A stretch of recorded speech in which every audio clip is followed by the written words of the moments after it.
So the more we love someone, the more the grief and the pain will be. And so I was able to transmute that grief, that pain, into realizing that if I can kind of push that away, right, and feel that through me, what I'll be left with is the pure love, right? Because that's where the grief and the pain comes from. It's kind of like having a pure glass of water that we're drinking every day, and that's the love of the people we feel in our lives. But then something gets muddy in that water, right, which is the grief.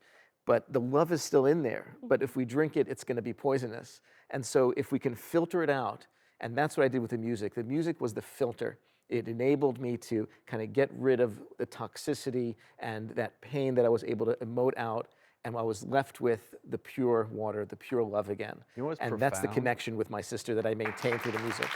And I want to ask you about this because what is profound as I'm watching you talk, I can feel the love that you still have for your sister.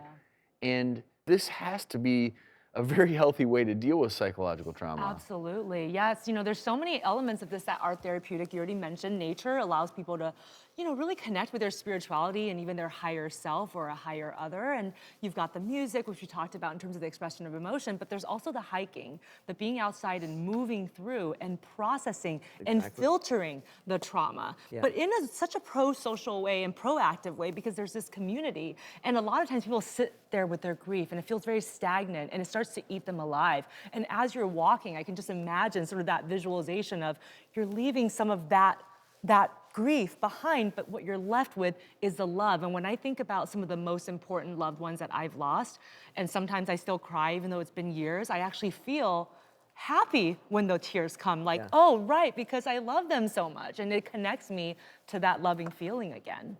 Exactly, and that's the idea behind the silent hike, the walks. It's life happens in movement, right? Life is not stagnant. Change is constant. The universe has changed. We're changed. We're different moment to moment. Situations in life happen that kind of hit us all the time. So the question is not whether something's going to change or whether we're going to encounter difficult times, but how will we respond? How will we react to that? And music has been my greatest teacher for that lesson. Because what is music? Especially improvising at the piano, right? I sit, I play a note. Now I must deeply listen to it and then respond with the next note. It's not memorized, it's not pre-composed. So it becomes this beautiful metaphor of action, reaction. Something happens, we respond. But just like music, right, we say that music is the space between the notes. And I believe that's such a key element to how do we live life? How do we respond to trauma that happens or difficult times that happen? If we can create just a little bit of space, a breath even, right, then we can respond through choice. We can respond with more compassion, more love, and from the place that we'll be most proud of and our loved ones will be most proud of. You know, every morning I wake up and I allow myself time with the people that I've lost. And I do it alone without any sound, and I'm getting emotional.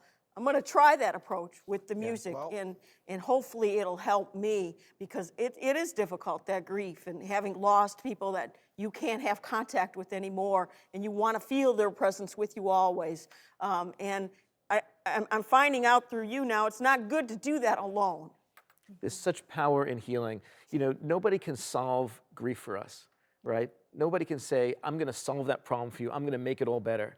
Nobody can make it better. It is what it is. And so then the question is, if we can express it, but not just alone, but the togetherness provides the solution for healing through it. We must do it in community. So that's really a key element. I do just want to add one thing for anyone out there watching, because a lot of times there are people out there suffering alone. And if you are completely alone, don't forget, if you have headphones and a pair of sneakers, it's okay. You can listen to music, go on a hike, process, and you may not have access to a professional psychologist, but that power alone, you know, and if you can go do a group hike like this, I would highly recommend it, because I know people who have, and they laud you and the entire experience.